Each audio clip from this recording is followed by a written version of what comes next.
Today I am at the world-famous Asbury Park Boardwalk. Why am I here? Well, on my Sopranos Random Thoughts for Season 1 video, I got 1, 2, maybe 3 requests to do Random Thoughts for Season 2. And I thought, what better place to film the Random Thoughts for Season 2 video than on the very spot where Tony had his fever dream in the Funhouse episode. I have my notes broken up into different sections, but because this video is about Random Thoughts for Season 2, why not start with the random section? So, first item on the list is statue poop. I like the subtle little joke where Silvio asks Artie, "Didn't I see this guy in the park this morning taking a shit on a statue?" But later in the episode, we see the Lou Costello statue at this park and some pigeons actually pooped on it. Nice continuity there. Next item on my list is I like how in Season 2 we get to see both Tony and Carmela's wonderful artistic skills. Man, Carmela, that is a spitting image of AJ. He's fantastic. And Tony's very creative here with his little bowl of goldfish. In the scene where Meadow is graduating from high school, we can see the banners in the background that say congratulations to the class of 2000. Now, assuming Meadow is 18 years old, like most typical high school graduates in the US, that would make her born in 1982. The Sopranos has used the idea of identical twin characters before with the Parisi brothers, and they actually do it again in Season 2 with, what's-her-face, Cusimano, and her identical twin sister being the dean of whatever college Carmela is trying to bribe to get Meadow into. It works, I guess. I think the scene is clearly done so you could see that it's just one face at a time, and maybe she is an identical twin. I don't know. I'll look that up.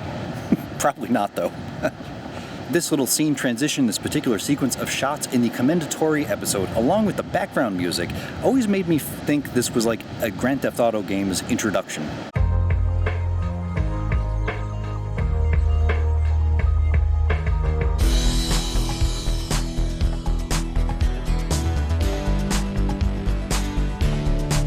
This moment from the very beginning of Season 2, Moltisanti, Christopher.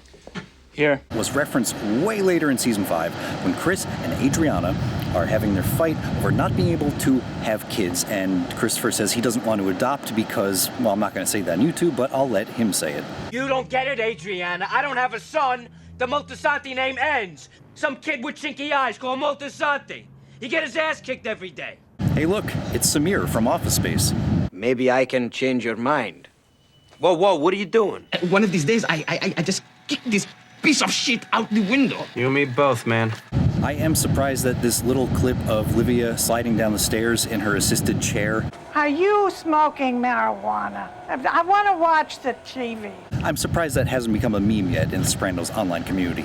The next section I want to talk about for Season 2 is cameos and real-life famous people. So, early in the season when Melfi is using this random motel for her psychiatry office when she's quote-unquote on the lam. Did you say lamb? This guy she's talking to is actually one of the writers for the show, Terrence Winter. Obviously, probably the biggest cameo in the season comes from the show's creator, David Chase, who is in the commendatory episode as this random dude smoking a cigarette. Paulie tries to say hi to him, and he just doesn't give a crap. Seems typical for David Chase. I'm including this tidbit because I didn't know this the first time I watched the show, but Melfi's shrink, Elliot Kupferberg, is actually a famous director in real life named Peter Bogdanovich. I unfortunately have not seen any of his movies, but maybe I'll check him out. And speaking of famous directors, I like how they get Jon Favreau to be in an episode of the show, and they make him out to be such a dork, and they have a bunch of lines where Christopher is just making fun of his movie Swingers. That's the one beef I had with Swingers. You guys patterned yourselves after Frank and Dean, but there was like a pussy-assness to it. That was another thing that kind of blew about Swingers. What, the acting? Oh, you know, it was good fucking acting. Hanks, Private Ryan. It's kind of unfair to compare the two, you know. Yeah, well, you made the movie. If it seems like I'm squinting right now, it got really bright outside and I could barely see the viewfinder here. This next little section I'm dedicating to Paulie Walnuts. Speaking of the name Walnuts, that's a name we all know him by, but they don't actually rarely ever say it in the series. One of the few times we ever hear it actually said as Paulie Walnuts is in Season 2 when this really lame-ass comedian is performing at the Bada Bing. I was talking to Paulie Walnuts, who was under the impression that Richie had been in Bosnia. Quick little tangent, speaking of this crappy comedian, the only other time we see him is in Season 1 when he's performing at the old folks' home. Just the visuals of this really reminds me of those scenes in Better Call Saul. Originally, he was going to be a tree surgeon, but he fainted at the sight of sap. B as in battleship, B as in bourbon, B as in Belize. Another note about Paulie in the season is that we get some of my favorite all-time lines from him, like this one. It might be your first blowjob. Yeah, of course. How long did it take for the guy to come? Did you hear that? I said, you remember your first blowjob? He said, yeah. I said, how long did it take for the guy to come? Or this one. Satanic black magic. Sick shit. Fucking quiz! Or this one. What this thing needs is what we call a Brogan adjustment.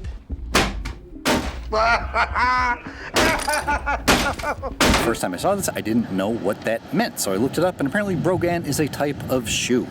Next section is about Matthew Bevilacqua's actor, Lillo Brancato.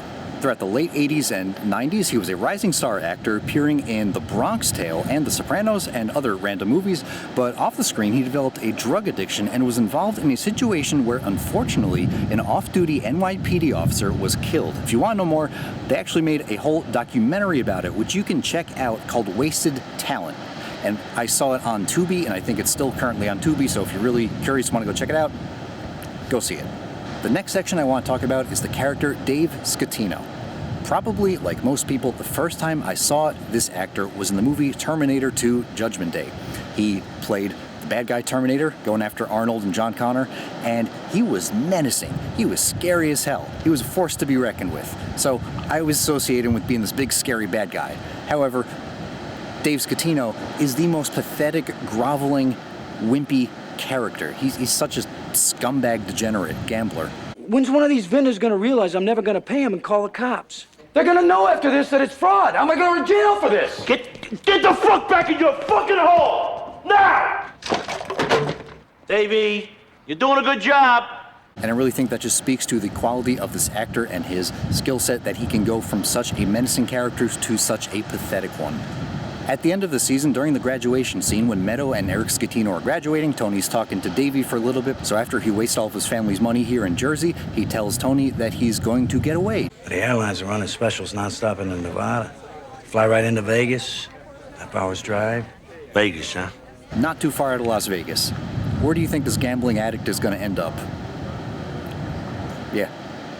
Next section I want to talk about is the character Richie Aprile, when he's offering Tony the jacket. The jacket! The jacket. He says it's made of fine Corinthian leather. Silk lining, fine Corinthian leather. I looked that up. It actually means nothing. It's a marketing term from decades ago used to sell a car, and it basically means nothing. Here is the warmth of thickly cushioned contour seats, available even in fine Corinthian leather. So very luxurious, yet surprisingly affordable. Apparently the leather was made at some factory in New Jersey somewhere, so I guess that's appropriate. Maybe Richie was doing it as some kind of meta in-joke, because they're all in New Jersey and he's saying like, hey, it's local leather, but probably not. They're all pretty stupid on the show. The mobsters aren't known for their high IQ and depth of references, so I really think just shows how stupid these people are. You fell for this marketing scheme, fine Corinthian leather. It's like, it doesn't mean anything. I love the scene where he first meets Christopher and he says, You want to raise your hands, you give her your last name. Then it's none of my fucking business. Until then, keep your hands in your pockets. way later in the season, before him and Janice are married, he hits her. He's such a hypocrite, and it ties into this further theme that none of the mobsters even follow their own code. Last item about Richie Aprile is that I'm surprised this shot of him putting on the sunglasses in Dave Scatino's store has not been turned into a meme or something, like the Deal With It meme. Look at that. That's perfect. Filming something. Huh. I do something for YouTube. Sopranos related thing. Yeah, famous scene took place here, so I figured it was a good place to, to shoot it. Couch Bum Kino. Yeah. K-I-N-O. Yeah, well, thank you. Next section, I want to talk about the character Big Pussy Bonpensiero. The very beginning of season 2, there's this cool slow motion shot where Tony's staring at Big Pussy, and in that moment, Tony's subconscious knows that Pussy's the rat. He has it all figured out on a gut instinct level and spends the rest of the season mentally coming to terms with it and realizing what he already knows. And it's kind of a running theme with the first 2 seasons, like how he subconsciously knew that it was his mom who put the hit on him, but it took him a while to figure that out. I like how at the beginning of the Funhouse episode, Tony sees this whole fish being served at this restaurant, which to me was probably the inspiration for later in the episode during his fever dream when he sees Big Pussy as that fish talking to him, and probably also the whole sleeping with the fishes thing, but I just put those two and two together. Quick tangent, speaking of Big Pussy's FBI contact, I will always think of him as Edgar Stiles from 24. Poor guy, he didn't deserve that. Next section I want to dedicate to the episode called D-Girl. This is one of my favorite episodes from season 2 and probably the whole show. I really like this episode because it's just like a little side quest that Christopher has into his world of movie making, and maybe I also really like it because I'm a professional editor and this just shows some of the world that I know. Either way, it's a great episode.